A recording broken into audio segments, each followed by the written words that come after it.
오늘은 성령 강림 후 첫째 주일 삼위일체 주일입니다. 주일 예배를 하나님께 드리겠습니다. 찬송가 91장 슬픈 마음 있는 사람 1절, 2절, 3절을 다 함께 찬송하시겠습니다.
하나님은 회개하는 마음으로 나오는 사람들을 물리치지 않으십니다. 이제 우리들의 죄를 뉘우치고 고백합시다.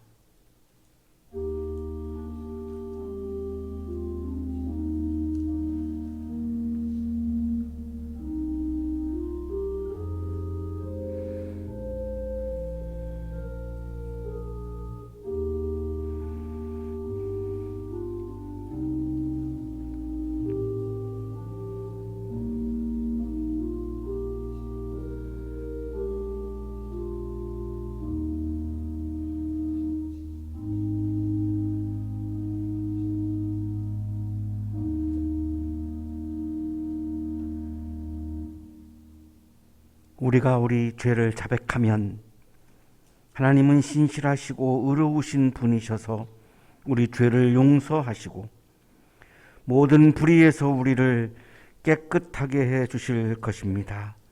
아멘. 찬송가 196장 성령의 은사를 1절, 2절, 4절을 다 함께 찬송하시겠습니다. 성령의 은사를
다 함께 기도하시겠습니다.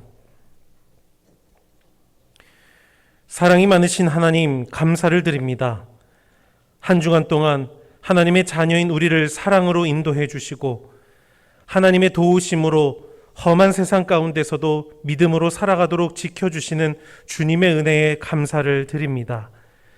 부족한 우리들을 하나님의 말씀으로 다스려 주시사 주님의 뜻을 깨달아 알게 하시고 시험과 유혹이 많은 세대 가운데서도 하나님의 자녀로서의 삶을 온전히 살아가게 하여 주시는 주님의 자비로우심에 감사와 찬양을 드립니다.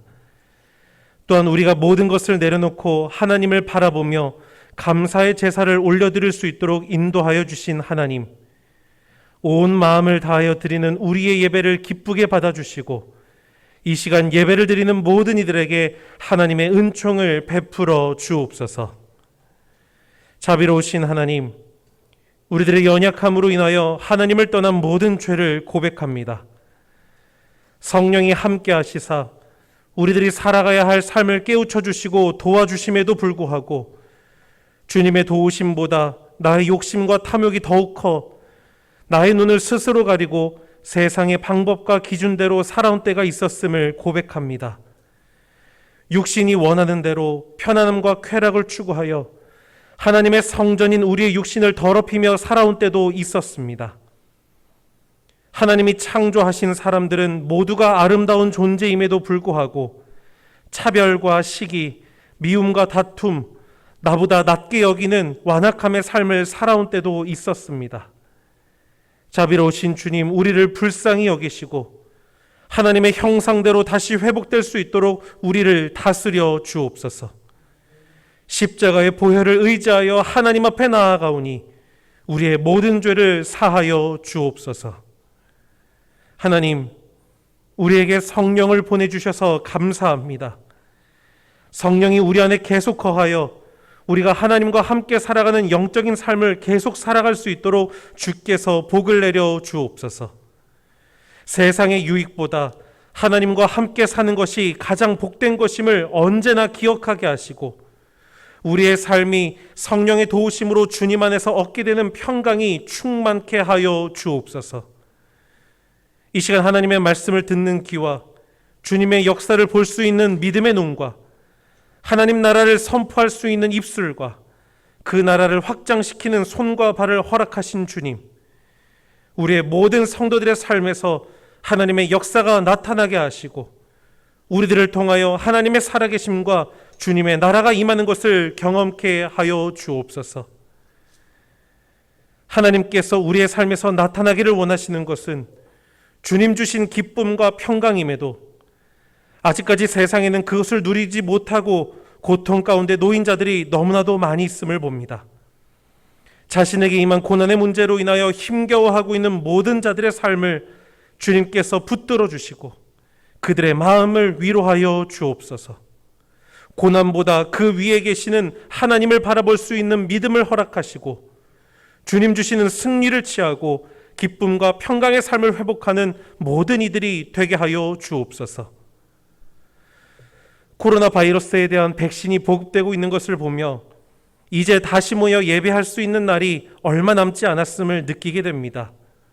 그때까지 참고 기다리며 기대하는 마음으로 더욱더 방역에 힘쓰고 함께 모였을 때 기쁨으로 맞이할 수 있도록 우리의 마음을 다스려 주옵소서.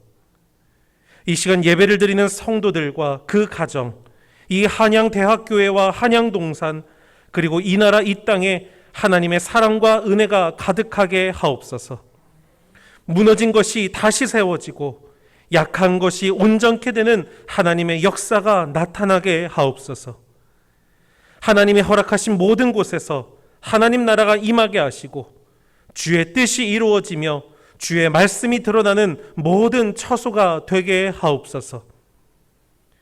오늘도 자신의 것을 드려 아름다운 예배를 드리는 모든 이들을 기억하여 주시고 예배를 준비하고 하나님을 찬양하는 손길들 가운데에 가장 좋은 것으로 채워 주옵소서.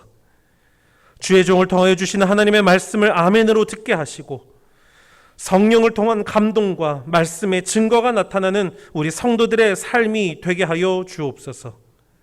감사를 드리며 모든 것을 주의 손에 의탁하옵고 살아계셔서 함께 하시는 우리 구주 예수 그리스도의 이름으로 간절히 기도드립니다. 아멘.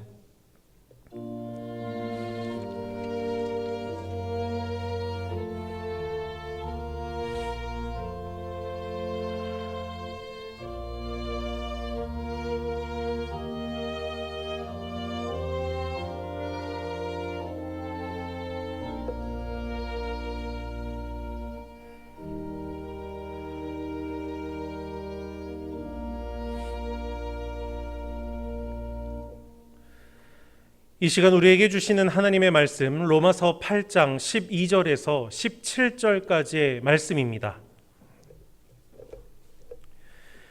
그러므로 형제 자매 여러분, 우리는 빚을 지고 사는 사람들이지만 육신의 빚을 진 것이 아닙니다. 우리는 육신을 따라 살아야 할 존재가 아닙니다. 여러분이 육신을 따라 살면 죽을 것입니다. 그러나 여러분이 성령으로 몸의 행실을 죽이면 살 것입니다. 하나님의 영으로 인도함을 받는 사람은 누구나 다 하나님의 자녀입니다. 여러분은 또다시 두려움에 빠뜨리는 종살이의 영을 받은 것이 아니라 자녀로 삼으시는 영을 받았습니다. 그래서 우리는 그 영으로 하나님을 아빠, 아버지라고 부릅니다. 바로 그때에 그 성령이 우리의 영과 함께 우리가 하나님의 자녀임을 증언하십니다. 자녀이면 상속자이기도 합니다. 우리가 그리스도와 함께 영광을 받으려고 그와 함께 고난을 받으면 우리는 하나님이 정하신 상속자요 그리스도와 더불어 공동 상속자입니다. 서신서의 말씀입니다.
렘브란트는 1606년에 네덜란드 암스테르담에서 태어났습니다. 어머니가 가톨릭 신자였고 성서를 읽는 그 어머니의 모습을 보면서 모친을 굉장히 존경했습니다. 물론 렘브란트는 나중에 이제 개신교 교인이 되는데요.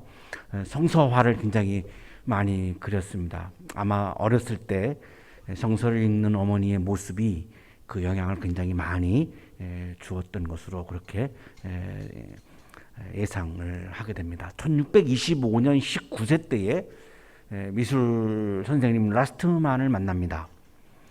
이분을 만나면서 화가로서의 명성을 떨치기 시작을 했고 20세 때 이미 스승의 그림을 능가했다라고 하는 그런 평가를 받습니다.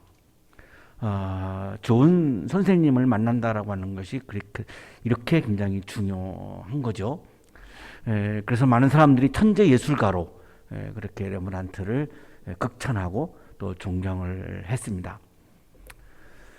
아내와 자녀들을 모두 잃고 나중에 혼자 삽니다. 그래서 아내와 자식들을 먼저 보낸 이런 외롭게 살아가는 그런 인생의 굴곡도 있었고요. 말년에는 굉장히 경제적으로 어려워서 굉장히 빚더미에 오르기도 하고요.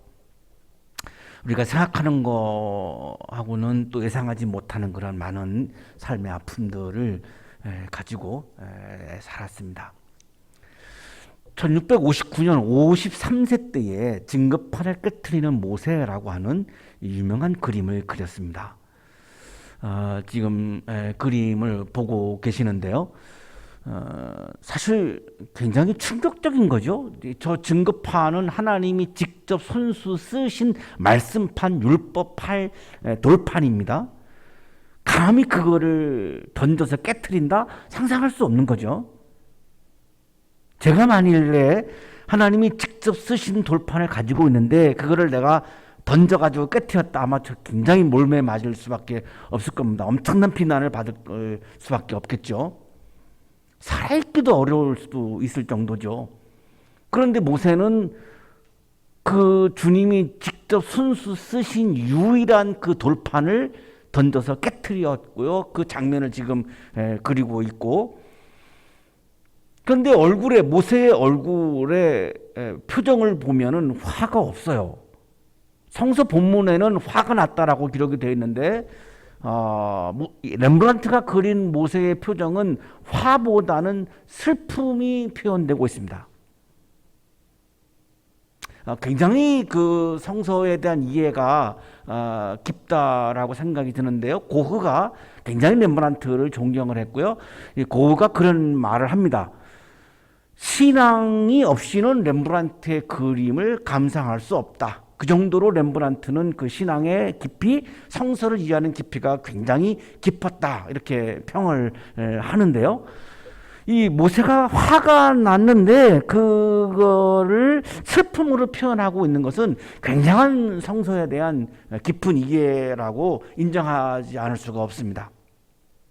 왜냐하면 하나님은 사람들을 만나고 사람들과 교제하고 사람들을 사랑하고 싶어하는 분이 하나님입니다. 자, 그 당시에도 히브리인들을 사랑해서 출애굽시켰고 그 이후에도 계속해서 히브리인들을 만나고 교제하고 사랑하고 싶은 거죠. 문제는 인간은 하나님을 볼 수가 없다는 것입니다. 출애굽기 19장 21절입니다. 너는 내려가서 백성에게 나 주를 보려고 경계선을 넘어 들어오다가 많은 사람이 죽는 일이 없도록 하라고 단단히 일러 두어라. 하나님을 볼 수 없습니다. 하나님을 보면 죽는다라고 출애굽기 기록이 되어 있으니까요. 자, 그러니까 하나님은 사람을 만나는 통로로 말씀을 써서 주신 겁니다. 말씀을 통해서 만날 수 있으니까요. 말씀을 통해서 사랑을 나눌 수 있으니까요. 그래서 직접 손수 쓰셔가지고 모세에게 율법판을 주신 거죠. 만나고 싶어서. 출애굽기 31장 18절입니다. 주님께서 시내산에서 모세에게 말씀을 마치시고 하나님이 손수 돌판에 쓰신 증거판 2개를 그에게 주셨다. 이걸 지금 모세가 던져서 깨트리고 있는 거니까요. 굉장히 이거 이해하기 어려운 충격적인 상황이죠. 하나님은 율법을 써가지고 말씀을 돌판에다가 써가지고 그것을 통해서 사람들을 만나고 사랑을 나누려고 하신 거죠. 그런데 그 시간에 히브리인들은 금으로 만든 송아지를 우상을 만들어 가지고 거기에 예배를 드리고 있었으니 그 히브리인들을 만나고 싶고 교제하고 싶고 사랑하고 싶어하는 그 하나님의 마음이 얼마나 속상했겠습니까? 이를 말할 수 없는 거죠. 우리 젊은 사람들이 연애를 할 때에 내가 누군가를 좋아하는데 그 사람은 나한테 전혀 관심을 안 가지면 굉장히 슬픈 거죠. 마음이 막 아린 거죠. 마음이 막 찢어지는 거죠. 지금 하나님의 마음이 그런 거죠. 히브리인들 하나님은 너무나 사랑하는데 히브리인들은 지금 하나님에 대한 마음이 없어요. 자, 여기에서 중요한 상황이 벌어집니다. 율법이 존재하는 이유는 하나님과 사람이 사랑을 나누기 위한 건데 사람들의 마음속에 하나님을 사랑하는 마음이 없다면 그 율법은 필요가 없는 거죠.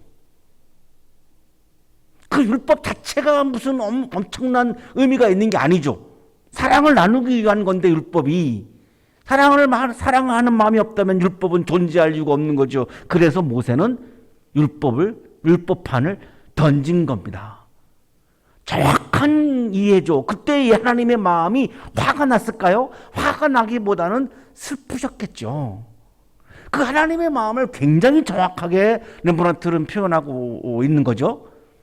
출애굽기 32장 4절입니다. 아론이 그들에게서 그것들을 받아 녹여서 그 녹인 금을 거푸집에 부어 송아지상을 만드니 그들이 외쳤다. 이스라엘아, 이 신이 너희를 이집트 땅에서 이끌어낸 너희의 신이다. 출애굽기 32장 19절입니다. 돌판을 깨트리는 장면인데요. 모세가 진에 가까이 와서 보니 사람들이 수송아지 주위를 돌면서 춤을 추고 있었다. 모세는 화가 났다라고 기록이 되어 있거든요. 화가 나서 그는 손에 들고 있는 돌판 2개를 산 아래로 내던져 깨트려 버렸다. 화가 났는데 그 화가 슬픔으로 변하고 있는 거죠. 그 화를 그대로 모세가 그 화가 난 거를 그대로 발산한 것이 아니라 그 화가 슬픔으로 이렇게 승화하고 있는 거죠. 왜냐하면 하나님의 마음이 슬펐다라고 하는 거를 모세는 알고 있으니까요. 그거를 렘브란트는 읽어냈고 그거를 지금 그림에 표현하고 있으니까 놀라운 통찰이죠. 신앙적인 통찰이죠. 렘브란트가 정말로 성서에 대한 이해가 깊은 사람입니다. 그림을 다시 한번 보시면은 모세가 화가 났다라고 본문에 기록되어 있지만 모세의 얼굴 표정을 보면 굉장히 화보다는 슬픔을 렘브란트가 아주 자세하게 표현을 해주고 있습니다. 전창림 교수가 이렇게 설명을 해 주었습니다. 우리 학교 출신이신데요. 렘브란트는 모세의 얼굴에 분노 대신 한없이 애처로운 슬픔을 그려 넣었다. 모세로 표현된 주님은 너무도 슬픈 마음으로 울고 계신다. 그때 그 하나님의 마음은 슬퍼서 울고 있는 마음이었고 모세가 그 하나님의 마음을 표정으로 나타내고 있다라고 그렇게 설명을 해 주고 있습니다.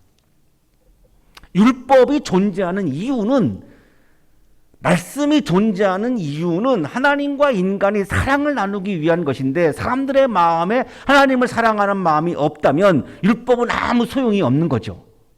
그래서 모세는 슬퍼하는 마음으로 하나님께서 손수 쓰신 율법판을 깨트려 버린 거죠. 감히 하나님이 쓰신 거를. 왜? 필요가 없으니까요. 하나님을 사랑하는 마음이 없다면 그 율법판은 아무 소용이 없으니까요.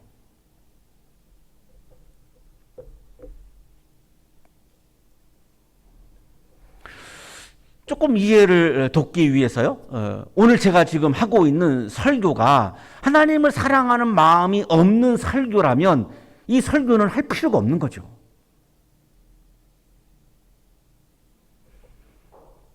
더 이해를 도와드리기 위해서 예를 들면 교회가 하나님을 사랑하는 마음이 없는 교회라면 그 교회는 존재할 이유가 없는 거죠.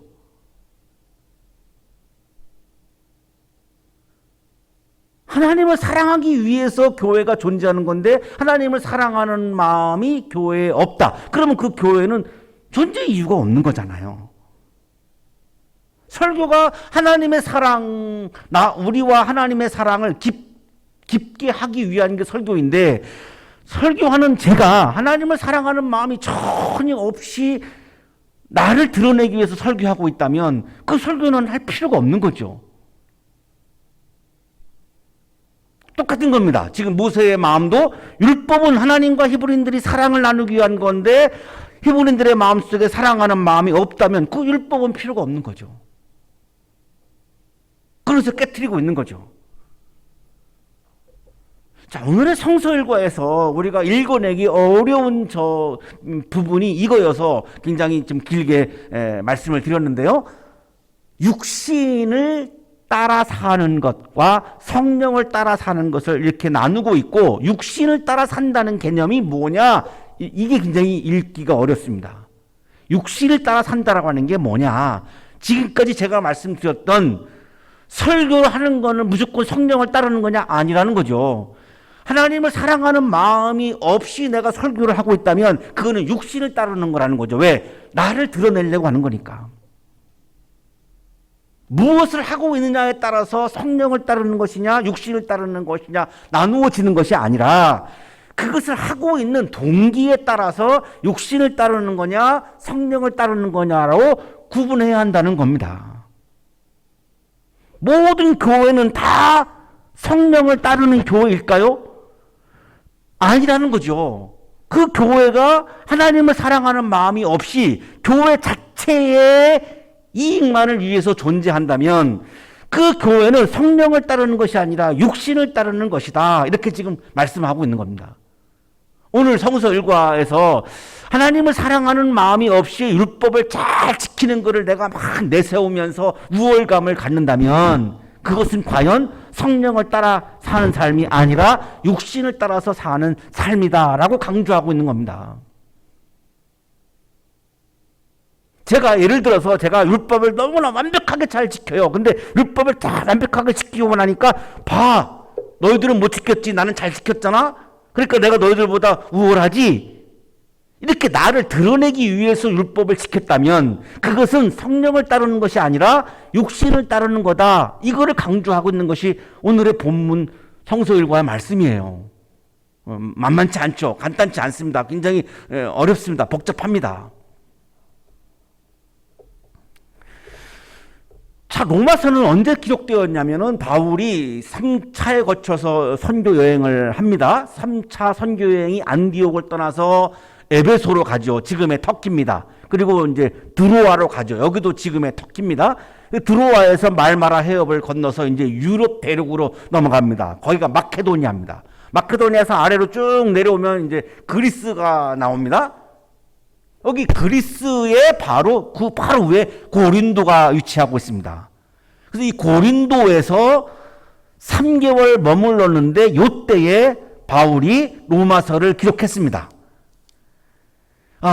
이때가 54년, 56년으로 추정을 하는데요. 이때의 로마 황제는 그 유명한 기독교를 탄압했던 네로 황제였습니다.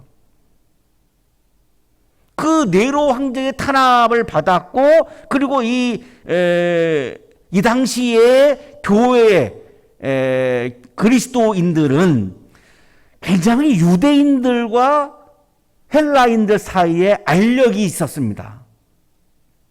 우리가 뭐 쉽게 이해할 수 있죠. 출신이 다르니까, 민족이 다르니까 알력이 있을 수밖에요. 우리가 살고 있는 공동체에서도 뭐 먼저 있었던 사람, 나중에 들어온 사람 사이에 알력이 있는 것처럼 마찬가지죠. 이 당시에 교회에 있는 그리스도인들은 출신이 두 가지였는데 하나는 유대인들, 하나는 이제 그리스인들, 이방인들이죠.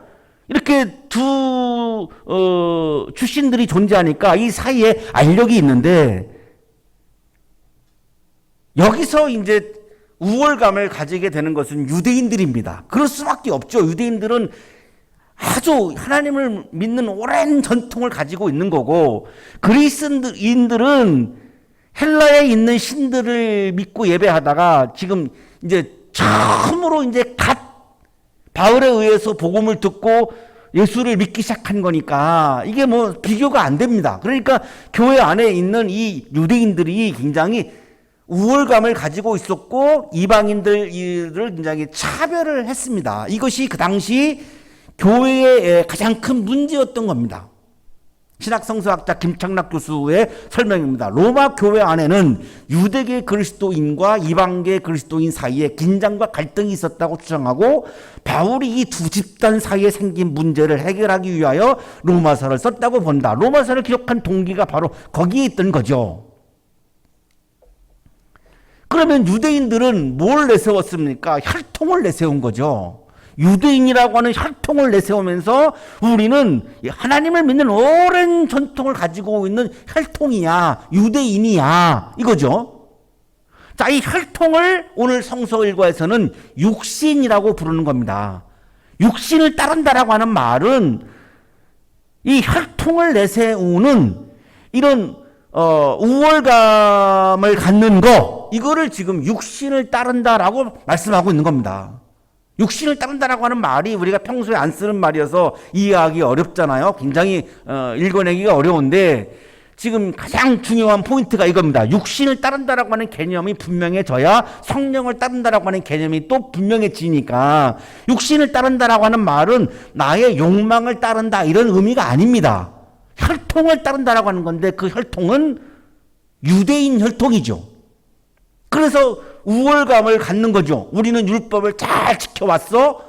율법을 잘 지켰으니까 우리가 너희들보다 우월하지. 이게 육신을 따른다라고 하는 겁니다. 하나님의 영으로 인도함을 받는 것이 아니라는 거죠. 성령을 따르는 것이 아니라는 거죠. 율법을 잘 지켰느냐 안 지켰느냐에 따라서 성령을 따르느냐 육신을 따르느냐라고 구분하는 게 아니고, 그렇게 혈통을 내세우고 나를 내세우고 율법을 내가 잘 지켰어, 이거를 내세우는 것, 그것은 성령을 따르는 것이 아니라 육신을 따르는 것이다, 이렇게 지금 강조하고 있는 겁니다. 왜냐하면 유대인들이 혈통을 내세우면서 우월감을 가지고 이방인들을 차별을 했으니까요. 그 당시 교회 안에서. 그런 배경에서 로마서를 기록했기 때문에 이거를 이렇게 지금 굉장히 강조하는 겁니다. 자, 오늘의 성서일과가 이렇게 시작하죠. 그러므로 형제자매 여러분, 우리는 빚을 지고 사는 사람들이지만 육신의 빚을 진 것이 아닙니다. 우리는 육신을 따라 살아야 할 존재가 아닙니다. 우리는 빚진 존재라고 말씀하죠. 우리가 태어날 때 스스로 태어나지 않았죠. 출생부터 우리는 빚을 진 거죠. 나를 창조하신 하나님께 빚을 진 존재이죠. 나를 낳아주시고 길러주신 부모님에게 빚을 진 존재이죠. 좋은 가르침을 주신 선생님들에게 빚을 진 존재이죠. 나는 홀로 살 수 없어요. 공동체를 이루고 있는데 그 공동체를 이루고 있는 사람들에게 빚을 진 존재죠. 저는 목사로서 성도님들에게 빚을 진 존재죠. 성도님들이 없으면 저는 목사로 존재할 수가 없어요. 저는 우리 교회에 계시는 모든 성도님들에게 빚을 진 존재죠.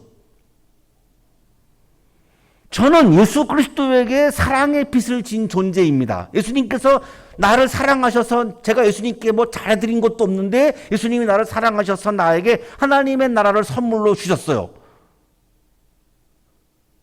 그 빚을 진 거죠. 내가 무엇을 잘해서 상으로 하나님의 나라를 받은 것이 아니라 내가 뭘 잘하지도 않았는데 선물로 하나님의 나라를 받았으니까요. 하나님의 나라를 받았기 때문에 저는 사람의 지배를 받지 않고 하나님의 지배를 받게 되었으니 엄청난 빚을 진 거죠.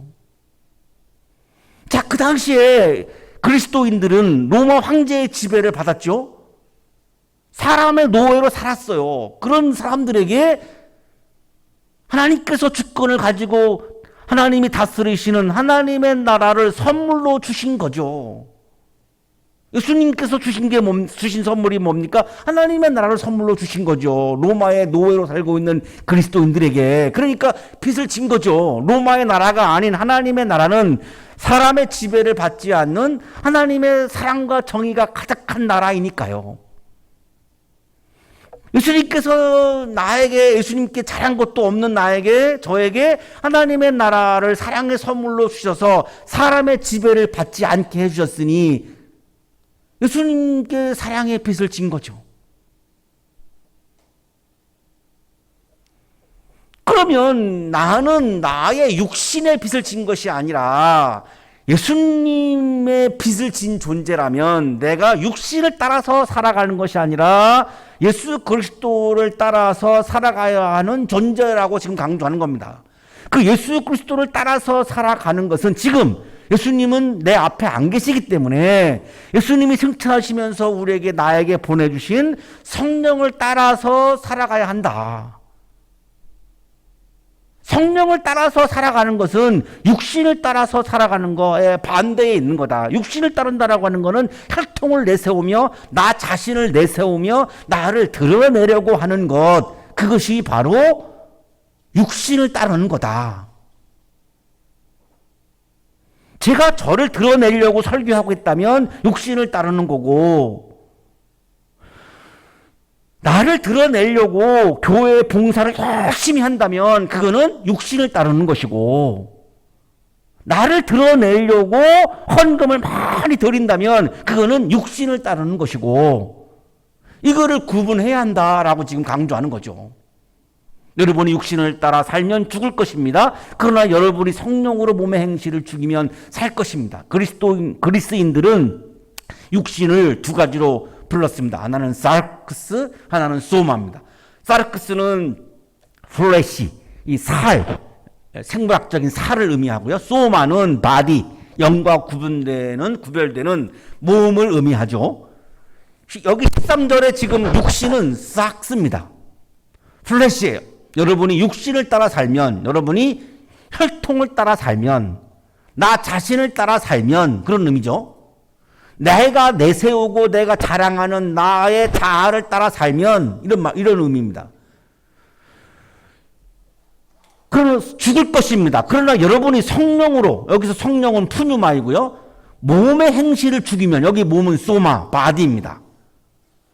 유대인들이 가장 중요하게 여기는 것이 성전과 율법입니다. 성전에 다니면서 성전을 위해서 열심히 봉사하고 헌신해도 나의 육신은 죄를 범합니다. 성전 생활을 열심히 한다고 해서 죄를 범하지 않을 수 있나요? 나의 육신은 여전히 죄를 범하죠. 예배를 잘 드리고 기도 생활을 열심히 하는 것을, 교회 봉사를 열심히 하는 것을 목표로 세우면 경쟁이 생기죠. 남들보다 내가 더 봉사를 많이 해야 하니까요. 자, 거기에는 영적인 평안이 없죠. 그게 성령을 따르는 걸까요? 경쟁에서 지면 열등감에 빠지고, 경쟁에서 이기면 교만에 빠지죠. 경쟁에서 이기는 것을 중요하게 여기면서 그 경쟁에 내가 몰입을 하게 되면 주님이 보이지 않죠. 주님이 없어져 버립니다. 경쟁만 남아있죠. 경쟁만 남아있죠. 빌립보서 1장 10절입니다. 시기하고 다투면서 하는 사람들은 경쟁심을 얻고 불순한 동기에서 그리스도를 전합니다. 불순한 동기로 그리스도를 전하는 측면이 있다는 거죠. 그러면 그리스도를 전하니까 다 성령을 따르는 것이냐? 동기가 불순하기 때문에 그거는 육신을 따르는 것이다. 지금 말씀하는 겁니다. 율법을 지키려고 최선을 다하면서 도덕적으로 훌륭해도 나의 육신은 죄를 범하죠. 도덕적으로 착하게 살려고 노력하고 다른 사람들보다 내가 도덕적으로 우월해지면 교만해지죠. 도덕적으로 착하게 사는 데에 실패하면 자책을 하게 되고 자신을 비하하게 되죠. 그러니까 영적인 평안이 없죠. 교만과 자책에 빠지면 주님을 바라보지 않습니다. 그리하면 그가 교만해져서 마귀가 받을 심판에 떨어질 위험이 있습니다. 디모데전서 3장 6절인데요. 교만해지면 주님이 보이지 않습니다. 자책을 하게 되면 주님이 보이지 않습니다. 그러니 내가 도덕적으로 율법을 잘 지켰는데도 영적인 평안이 없게 되죠. 성전과 율법을 중요하게 여기면서 봉사의 경쟁에서 이기려고 하는 것, 도덕적인 우월을 확보해서 다른 사람들을 지배하려고 하는 것은 주님을 따르는 것이 아니라 육신을 따르는 것이다 라고 지금 강조하고 있는 겁니다.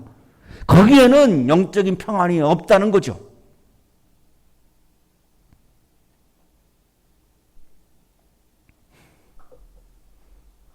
많은 그리스도인들이 지금 범하고 있는 오류 중에 하나라고 그렇게 보이는데요.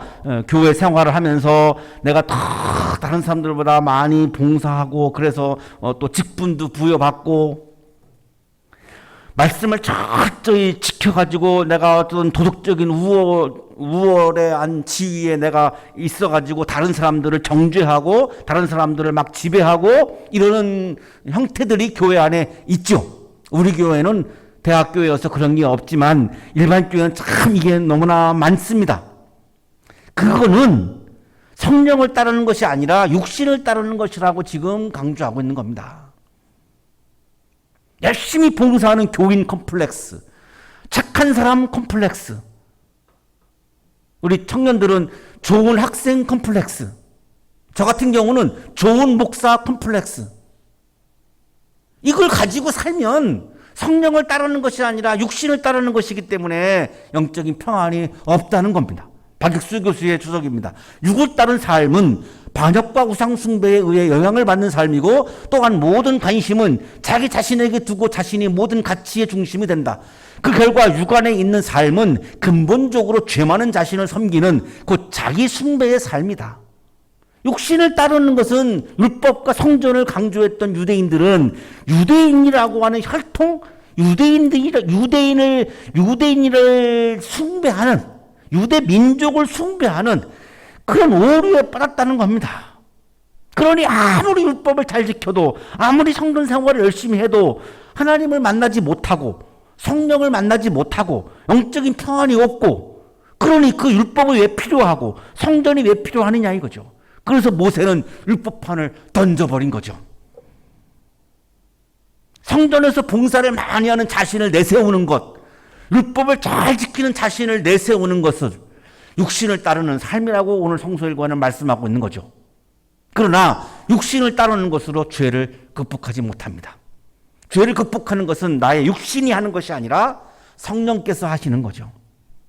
유대인이라고 해서 죄를 극복할 수가 없지요. 성전 생활을 열심히 한다고 해서 죄를 극복할 수 없습니다. 율법을 잘 지켜서 도덕적인 우월한 위치에 있다고 해서 죄를 극복할 수 없습니다. 하나님의 영으로 인도함을 받는 사람은, 오늘의 결론이죠. 하나님의 영으로 인도함을 받는 사람은, 육신을 따르는 사람의 반대입니다. 하나님의 영으로 인도함을 받는 사람은 누구나 하나님의 자녀입니다. 죄를 극복하는 것은 나의 육신이 아니라 성령이죠. 하나님의 영으로 인도함을 받을 때 우리에게 생명과 평화가 있다고 8장 6절에서 말씀하고 있죠. 생명과 평화의 의미는 내가 살아있는데 살아있는 것 같지 않은, 거의 죽은 것과 같은 그런 게 아니라 진정으로 살아있는 생명으로 살게 된다는 거죠. 평화는 뭐죠? 어떤 것도 나를 위협할 수 없는 진정한 평안을 누린다는 거죠. 어떻게 해야? 하나님의 영으로 인도를 받아야, 성령을 따라야.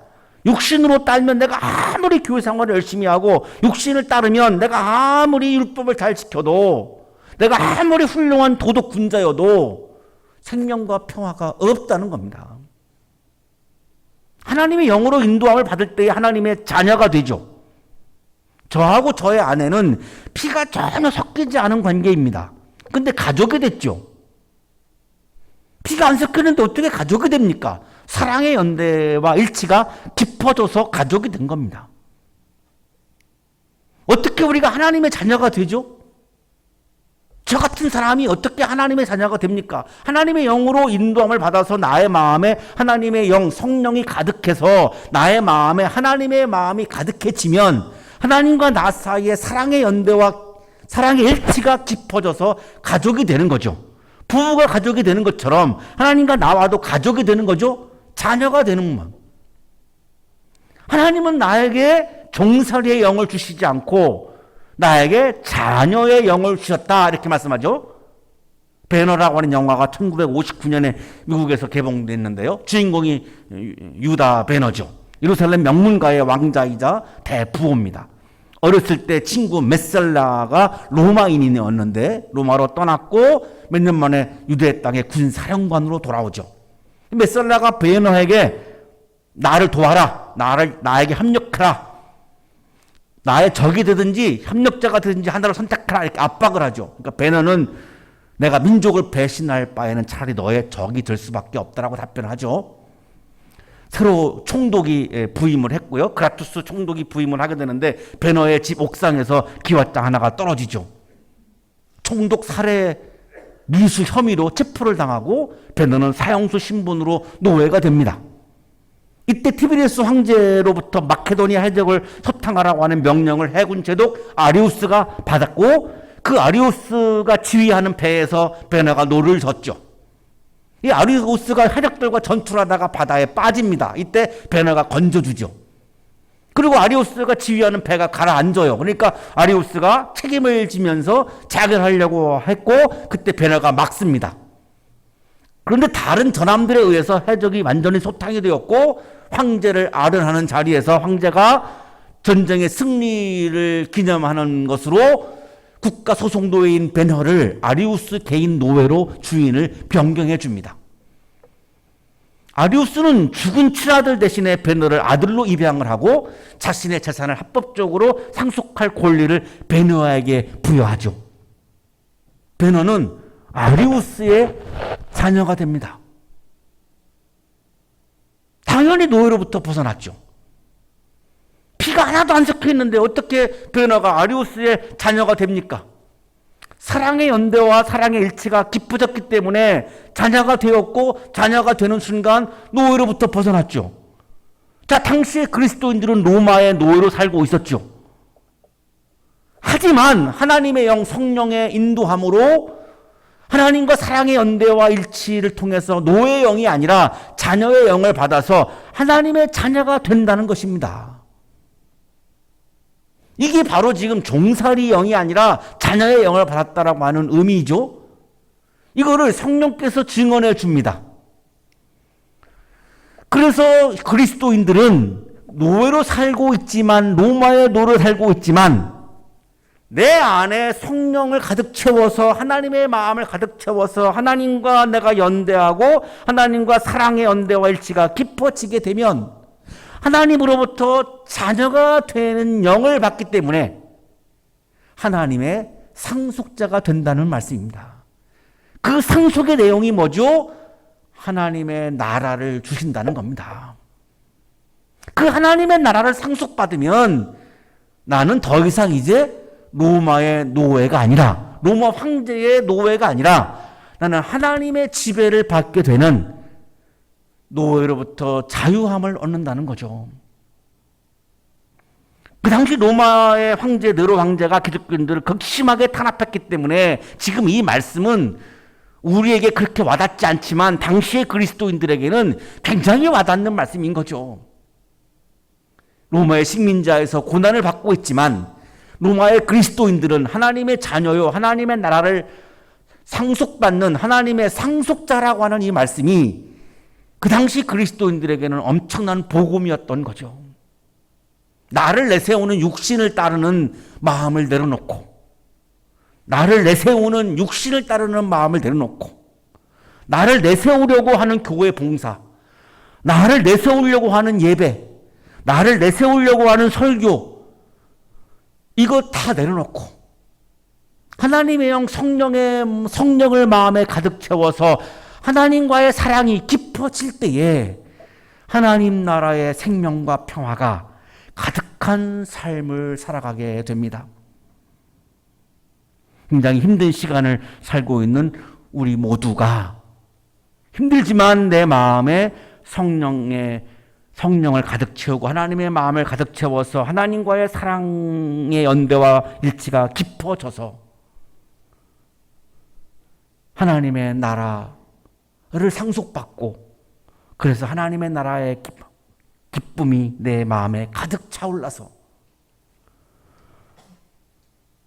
모든 어려움들을 그 하나님 나라의 기쁨으로 이겨내는 여러분의 삶이 되시기를 주님의 이름으로 축복합니다. 거룩하신 주님, 나를 내세우려고 하는 마음을 억제하지 못하고 많은 순간들 속에서 나를 내세우려고 하는 마음을 드러내며 살아가고 있음을 고백합니다. 그렇게 육신을 따라 살아가면서 하나님을 사랑하는 마음도 없이 교회 생활을 하고 예배 생활을 하고 기도 생활을 하면서 영적인 기쁨을 맛보지 못하는 우리의 어리석음을 이 시간 또한 고백합니다.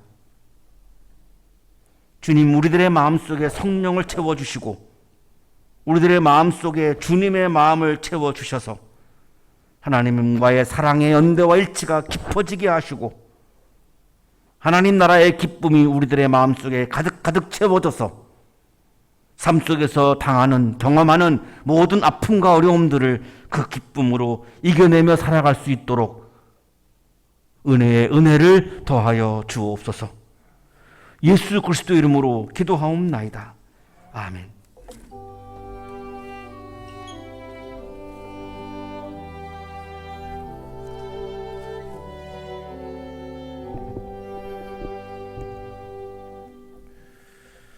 교회 소식 알려드립니다. 오늘은 성령 강림 후 첫째 주일 그리고 삼위일체 주일로 지켜 예배를 드립니다.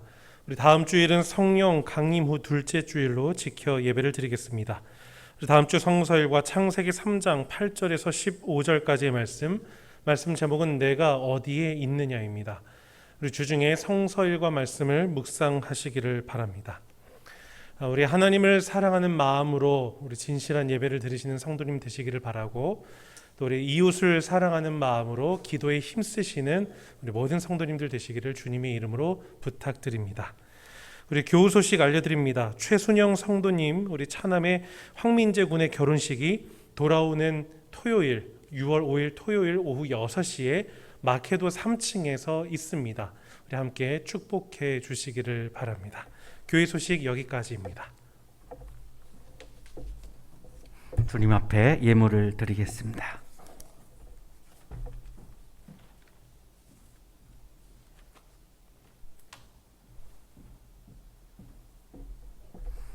거룩하신 주님, 오늘 주일을 맞이하여 우리들의 마음속에 성령을 부어주시고 하나님의 영으로 인도함을 받게 해주셔서 감사합니다. 성령을 부어주셔서 육신을 따라 살지 않게 하시고 하나님의 마음을 채우고 하나님과 사랑을 나누며 기쁘게 살게 해주셔서 감사합니다. 감사의 마음을 예물에 담아 드려오니 기쁘게 받아주시고 예물을 드리는 손길 위에 크신 은혜를 부어 주옵소서. 예수 그리스도 이름으로 기도하옵나이다. 아멘.